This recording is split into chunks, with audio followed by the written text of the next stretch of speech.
Hello and welcome to our meeting about the eMobility. We'd like to talk today about unlocking eMobility platform using open standards. But before we start, please drop a short message on our chat. It's in the right side of the webinar. If you have some problems with connection or with hearing as well. Okay, two important things worth sharing before we start. The first one is, as you can see in the topic, we'd like to talk today about OCPI, but not only. We'd like to also mention about different approaches to unlock eMobility platform, which are, for instance, OCPI by Hubject and other different protocols allowing to do the same, but in a different way. And the second important things we'd like to show you is that we are going to talk about the use case. It's not going to be a theoretical presentation. We would like to show you step-by-step description of how we unlock eMobility platform using open standards. Let me just quickly go through the agenda. We'll start from the short introduction, and just after that, we will go through the description of how we open eMobility platform using the open standards. We'll start from the initial state of the project. So that was the point when we decided to introduce open standards to the platform. Then we'll go a bit deeper into technical details. We'll describe you the transition process. And at the end of that part, we will tell you a bit about the challenges and risks. Last part of the presentation is about the results. So actually what we achieved by opening the platform using open standards. I'm Piotr Majcher, and I'm a CTO and co-founder at Solidstudio. 3 years ago, me and my partners decided to stop working as a consultants, and we started Software House. Now, apart from being IT experts, we are also focused on EV market, and especially in the field of the integration between different companies, different partners on that market. Here with me is Krzysztof Ciombor. Krzysztof, can you say a few words about you? Yes, sure. Hello, everyone. I'm Krzysztof. I've been working with Solidstudio for almost 2 years now. I've been the lead developer for this eMobility project. I am primarily a backend developer specializing in JVM technologies, and I particularly love the Kotlin programming language.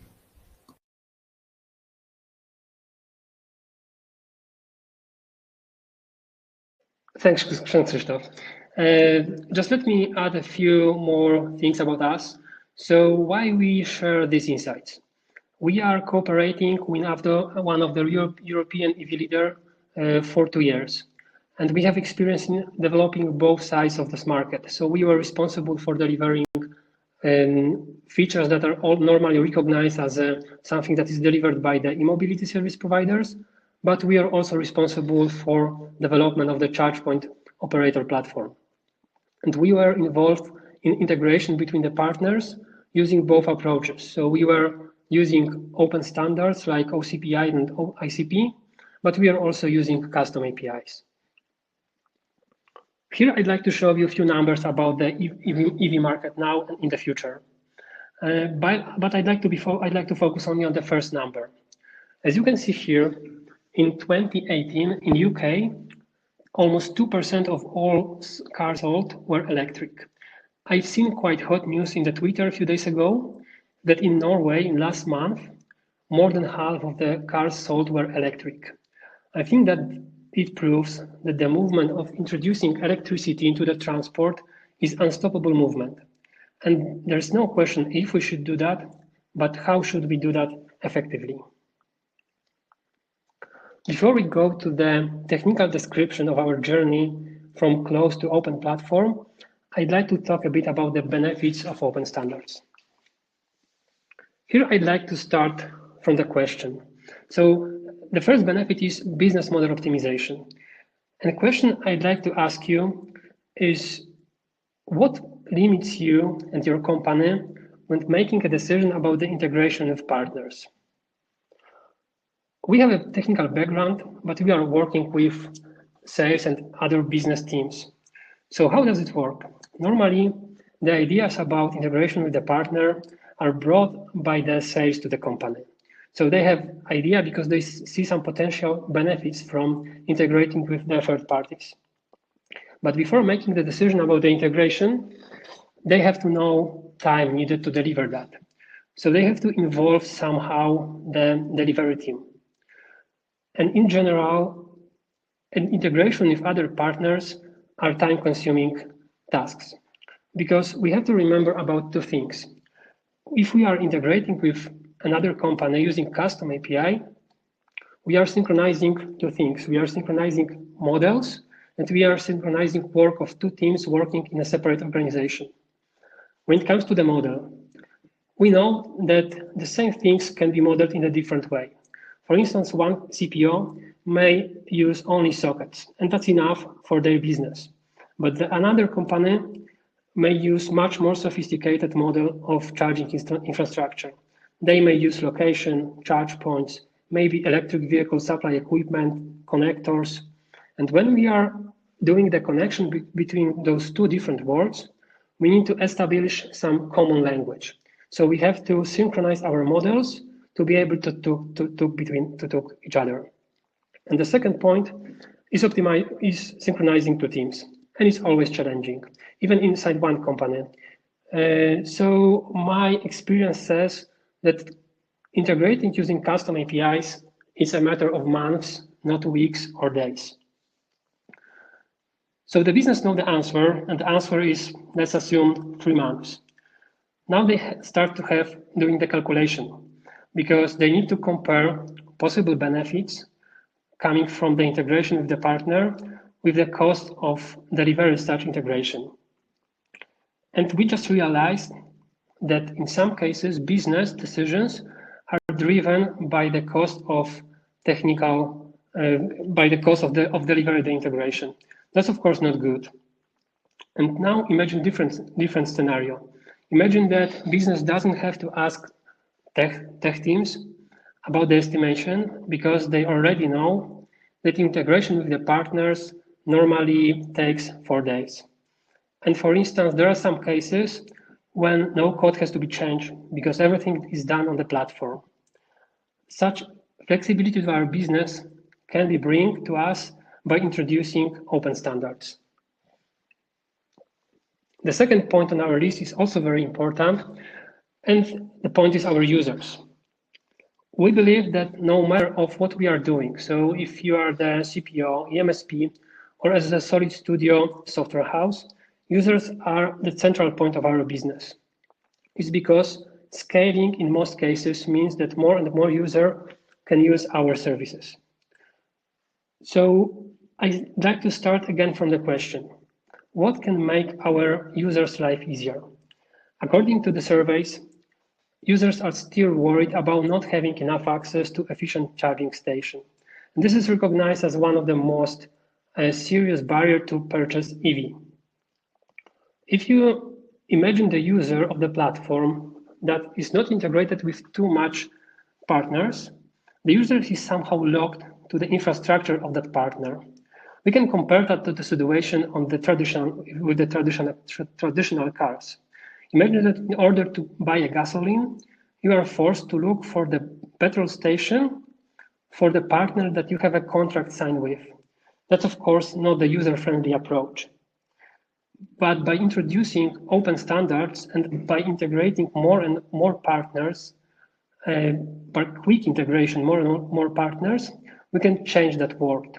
And we can open, as a CPO, our charge points to be used by any user on the market. And on the other hand, from the EMSP perspective, we can allow our user to charge at any charge point. And that brings us to the next point, which is, I believe, long-term goal for the whole market. So it's a building real European charge point network. I think that the current state of the charge point network in the world can be compared to what we saw in the early years of the electricity.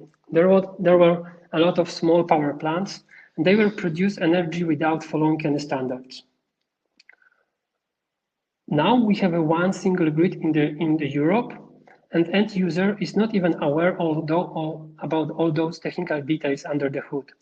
Any device can be plugged in any place in the Europe and it just works. And on the other hand, multiple power plants are also connected to the same grid. We can build the same type of experience by introducing more and more operators and mobility service provider into the same network. I think that we can conclude the introduction now, and now we'd like to dive a bit deeper into the transition process. So Krzysztof, the stage is yours. Thank you very much, Piotr. I will now talk a little bit more about the technical details, starting with the initial state of the project, which we had a couple of years ago, and it was actually the point where we started to wonder if we can do better. We had many custom-made APIs exposed specifically to the partners that we were integrating with, and it quickly became apparent that this solution is not going to work for the future, and it's not going to be maintainable. So let's start with the initial state of the project. As I said, we had multiple custom-made APIs. Those APIs were very limited in the scope of the data that we were exposing. Those APIs were only capable of exposing basic static data about the charge points, which means including the location data, for example, but it definitely did not support the full e-roaming flow. And moreover, there was no real-time updates. So whenever the partner wanted to have the current state of the charge point, for example, they had to do it in a polling fashion, which is, of course, not very efficient. We had multiple different APIs exposed to our partners. And as I said, this solution was not very scalable. Main challenges with this approach was that we had to implement monitoring in multiple places in order to make sure that our APIs work correctly. We also wanted to have those APIs secured, but since we had contractual obligations differently set up with every partner, we had to have multiple different security mechanisms in place, and we had to test every one of them independently to make sure that it works correctly. And finally, as I already mentioned, the maintainability was not so high because any change done to our system would then need to be propagated and updated in every single one of those APIs. So as you can imagine, this leads to an exponential explosion of the cases that we need to cover. We need to make sure that we test them, and we need to make sure that we are exposing the correct things on production. And the biggest issues with that approach was also something that we already mentioned from business perspective. Since we did not have the opportunity to create new integrations in a short time, this leads to scaling problems because we are only limited to a single user group, which are actually the users that have the contracts signed directly with us, as for example, CPO, to use our charge points. And we cannot extend this to a larger group of people that will be able to use our charge points. Let's briefly talk about the transformation process and how we apply those changes from technical perspective. The transformation process itself is relatively simple. We first decided on the open standard that we want to use, and then implemented a simple use case to confirm that the standard is really suited for our needs and we can actually implement it correctly. And then we added successive modules to enrich the API and expose new functionalities. And finally, we achieved this huge milestone, which is the full e-roaming functionality. And this allows us to open our charge points to more external users and more external integrations. And this is the full e-roaming functionality is beneficial for both the EMSPs because EMSPs want to attract more users by having more access to more charging networks, but this approach is also very attractive for CPOs because we want to increase the utilization for our charge points. And if we are exposing them to a much larger user base, this means that the utilization will eventually grow and our charge points will be used more and more. And finally, we can apply the testing and monitoring stuff directly to this open standard and have this centralized in one place. I will now talk a little bit more in depth about all these steps. So let's go through the open standard selection process. As you probably are aware, and you have probably seen this picture many times before, there are basically 4 open standards available on the current market. And of course, for the purpose of this presentation, we are focused mostly on the CPO and EMSP connection, which may or may not include the clearinghouse in between. And in this area, we have basically four open protocols which are widely used across Europe. This includes the OCPI protocol, the Open Intercharge Protocol, which is a proprietary protocol developed by Hubject. We have the OCPI, which is actually a peer-to-peer protocol, but that also can be used in a peer-to-hub fashion. And this is currently maintained by the EV Roaming Foundation. Previously, it was maintained by a Dutch company. We have the eMIP, the eMobility Interoperation Protocol, which is again a proprietary protocol developed by a GREF platform. They are a French market player, and it also is a hub connection to their platform. And finally, we have the OCHP protocol, again, to a clearinghouse, and this is maintained by the eClearingNet Foundation. So even though those protocols are very similar to the functionalities they expose, like every single one of them allows you to do the basic authorization, exposes the charge point information, has a possibility to get information about the session and CDR, and finally support the full e-roaming flow. We still need to decide which protocol suits our use cases the best. Having selected the protocol, we can continue with the step-by-step implementation. It's important to realize that most of those protocols, and in particular the OCPI protocol, allows us to do the integration step-by-step. And what I mean by that is that OCPI protocol exposes so-called modules, which can be implemented basically independently. And that allows us to start with a very simple use case and then add successive modules along the way. For the simple use case, we selected POI data sharing. This, even though it comes with the initial spike in the development effort, because we need to, for example, implement the credentials module in order to perform the full handshake flow. After completing that once for the first partner, we can basically reuse the implementation for any successive integration with any new partner. And the POI data is only about a single module, which in OCPI is the locations module. And in OICP for Hubject, we can use the EVSE data exchange in order to achieve basically the same result. So even though this process is simple, we can already see, after completing that, we can already see the benefits because we can expose the POI data, which can then be used, for example, for display purposes on external partner map views. Having done that, as I said, we can continue with successive module implementation, along with the new requirements that comes from new integrated partners. And for this purpose, we can then start, for example, sharing the CDR if a partner is interested in that.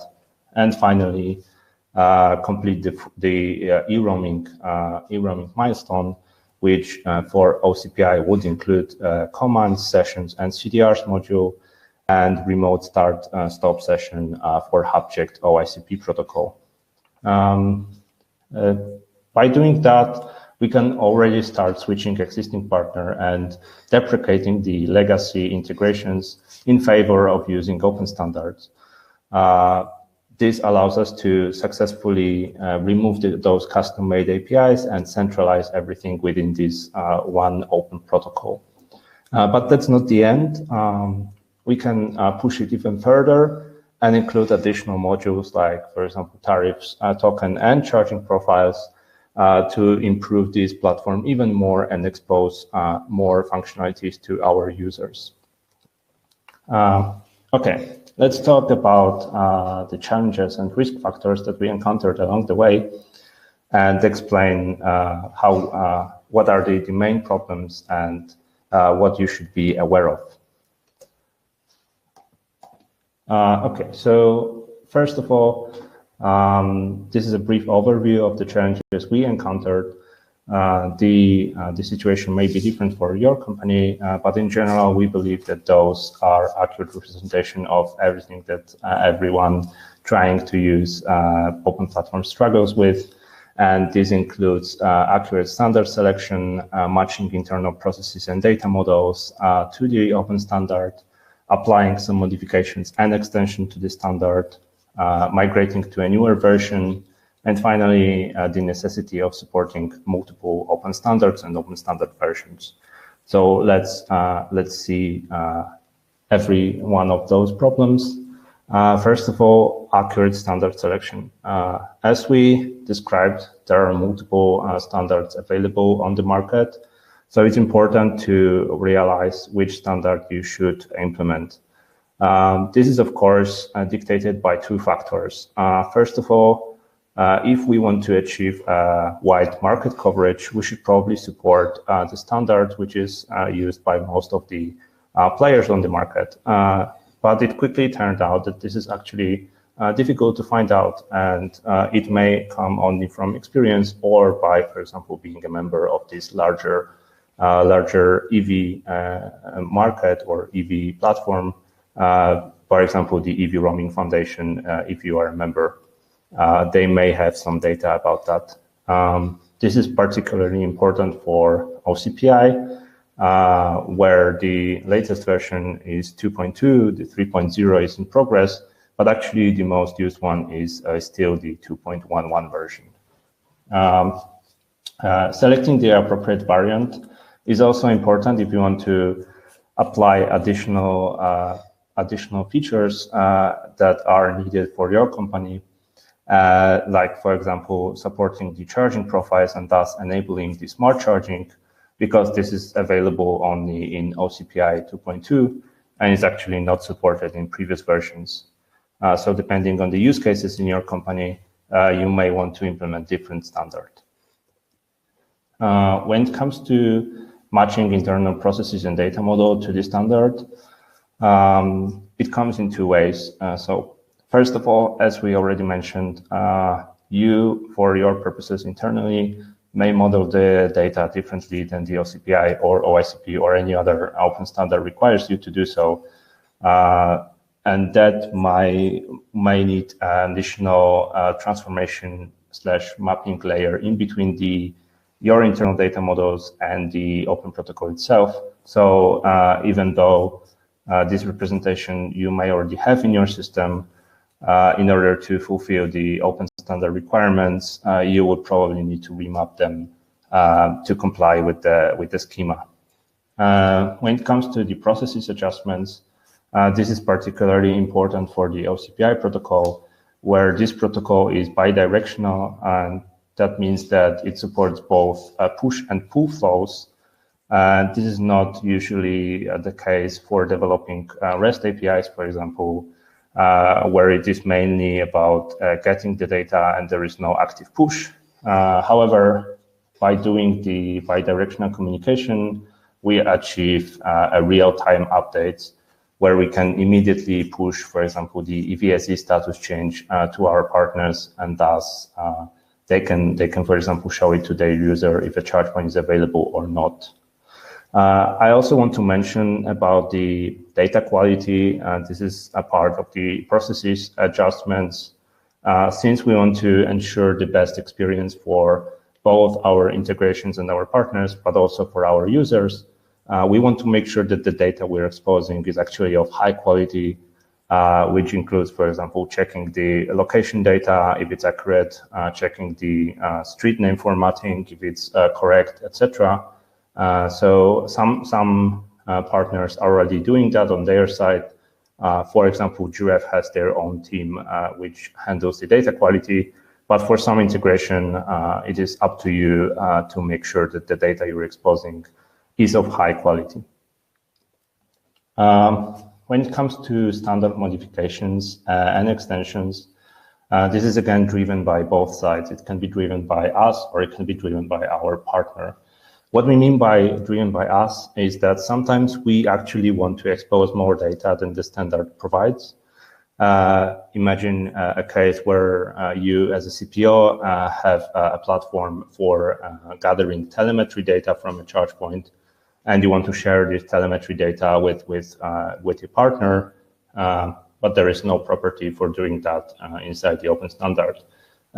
If there is an agreement between you and the partner, you can proceed with extending the protocol and thus exposing more data for this particular integration.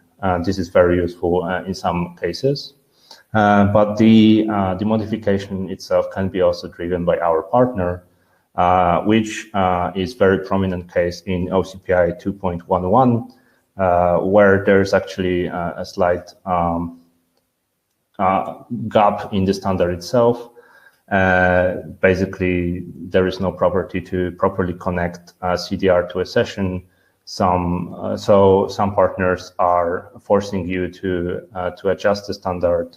And again, for Giref, for example, they introduced their own property called authorization ID, which they are using for these purposes. But it means that you will need to adapt the standard on your side and comply with those requirements if you want to integrate with Giref. When it comes to new standard migration, so as we already mentioned, the OCPI 2.11 version is the most widely used and adopted version on the market. But version 2.2 introduces some major changes, which, for example, enable the smart charging. So you may be tempted to do the upgrade to a latest version, but this also needs to be coordinated properly with the partner you want to integrate with, and it's not always so simple. Finally, we want to mention that there will be, at least for next couple of years, it will be necessary to support several open standards for two reasons. First reason is that those standards are constantly evolving and they serve different purposes. So if you want to integrate, for example, with Hubject, you are basically forced to use OICP protocol. But the other reason would be to enable more peer-to-peer integrations. You would want to go with OCPI. But the reality for the next couple of years is probably that we either end up with this status quo where we need to have support for multiple standards, but there are a couple of predictions that it may happen that there will be some kind of unification of the standards and there would be one open standard. It's up to discussion whether or not this is a probable scenario, but if not, and if the open standards are there on the market, we may need to support them for the nearest future.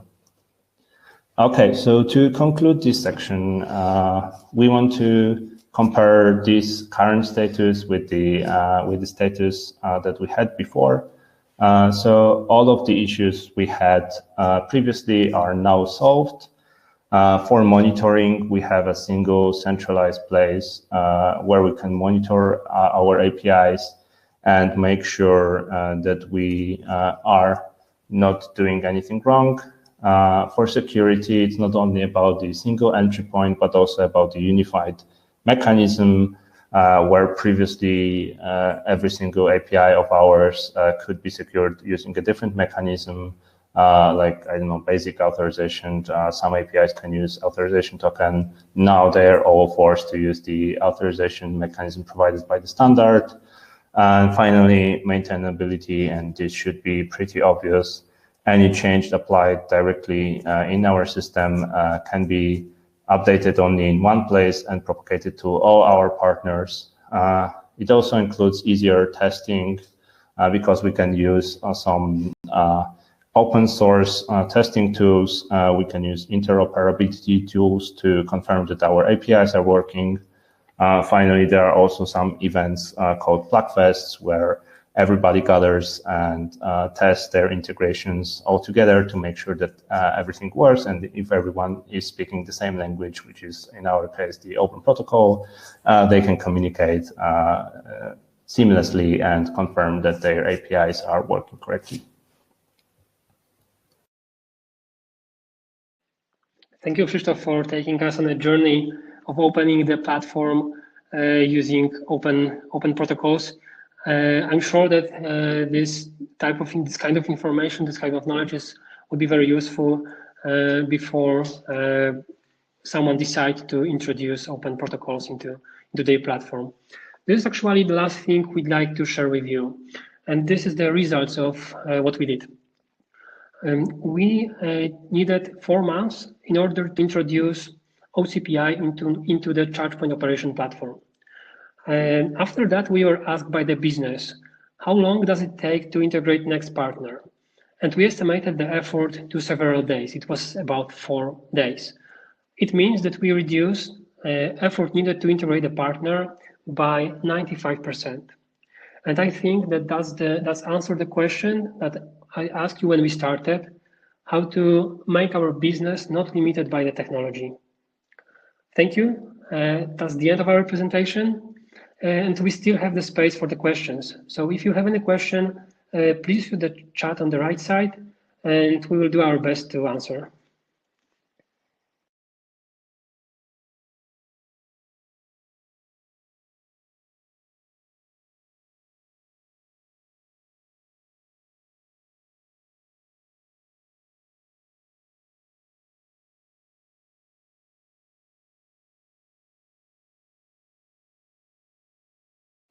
Okay, so I see a first question from Chris. Could you describe briefly some main differences between OICP and OCPI? How about the cost effectiveness of OCPI? Is it worth a shot? I think this is my question to Krzysztof. Okay, sure. I can try to explain. So the main difference between OICP and OCPI would be the connection type, because OICP is strictly peer-to-hub connection, and hub being hub checked in this example, whereas the OCPI is an open protocol which allows both peer-to-peer and peer-to-hub connection. Like in terms of the properties that are exchanged through those protocols, the OCPI is actually more flexible and includes more data. This is especially important, for example, for German market, where we need to have the signed meter values included in the standard for Eichrecht conformity, which is like German specific case, but it's still needed for the open protocols. When it comes to the cost effectiveness, this is rather a question of what is your use case and how you want to integrate with the partner. If you can do a peer-to-peer connection and this suits you best, it's probably good to try the OCPI. But if you want to integrate with HubCheck, there's no other way than to use the OICP. Thank you, Krzysztof. And here we have, I hope that answered the question. Here we have another question from, I don't know how to read it, Michael. Do you operate on your own network, or do you support other networks in their integrations? So Solidstudio is a software house, and we are supporting our partners that is looking for technical support. So we have a EV market background, so we know how to do that. But we don't have ours as a Solidstudio. We don't have our own network. Please let me know if that answers your question. and we can go to another one from Adam. Question: what is the adoption of OCPI among EV charger manufacturer supplier?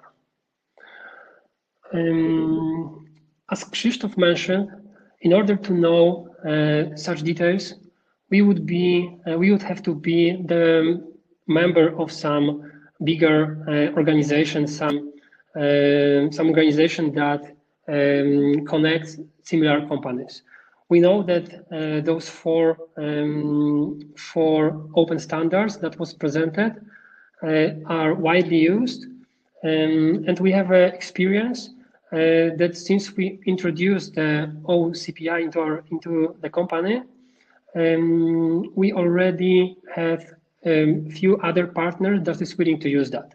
We have also one partner that used our custom API and now is willing to switch.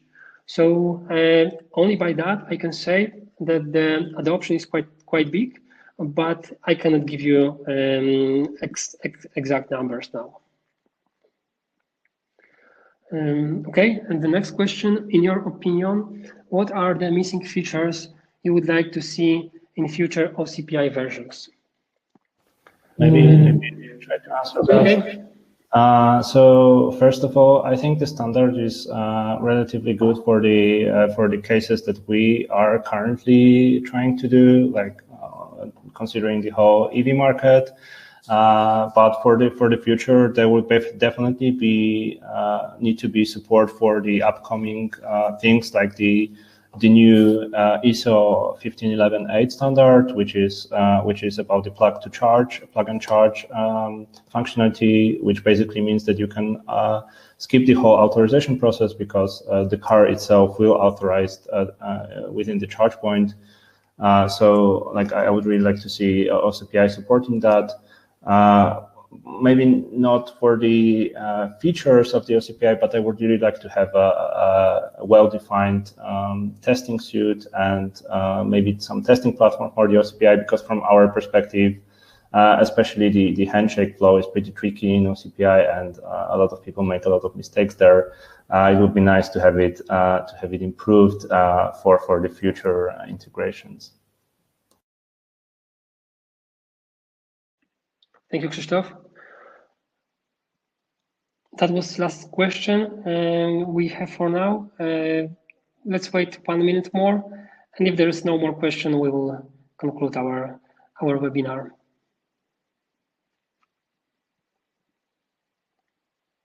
Okay. Okay, Tomasz, thanks, welcome. And we have another question. In the US, some are saying there are problems with the PKR governance. Can you please discuss the role of PKI in OCPI? So by PKI, you mean private key infrastructure? So it's not included, at least in version 2.11. OCPI defines the shape of the data that are replaced by the partners. So it's rather the definition of the in short JSONs that are sent from one partner to another, and also defines some flows. Okay, so concern is with the PKI in OCPP. Okay, sorry. So that's the question. Not OCPI, but in OCPP. So OCPP is a bit above what is in the scope of our webinar now. So we are talking about the integration. Okay, sorry for interrupting, but I'm getting more and more information from Michael. So the first question was, what is the PKI in context of OCPI, but it's in the OCPP. So is there a similar concern with OCPP? Okay, Krzysztof want to ask. Maybe I would try to clarify that. I already mentioned that while telling you about differences between OCPI and OICP. In version 2.2, we do have support for signed meter values, which can be used to exchange those authorization data and also signed data through the OCPI protocol. As I mentioned, this is required for German conformity. But this is still up to partners to decide on the standard of the encryption and the key exchange. But it's technically supported in OCPI 2.2. But as far as I know, there are plans to improve this in OCPI 3.0. I hope that answers your question. Thank you, Krzysztof, for the support.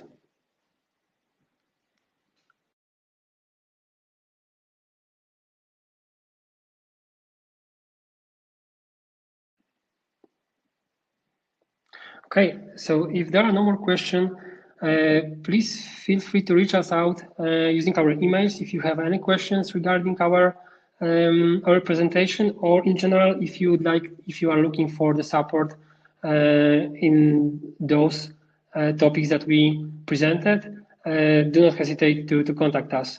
Thank you very much again for your time, for being us with here, and see you next time, hopefully in the next webinar by Solidstudio.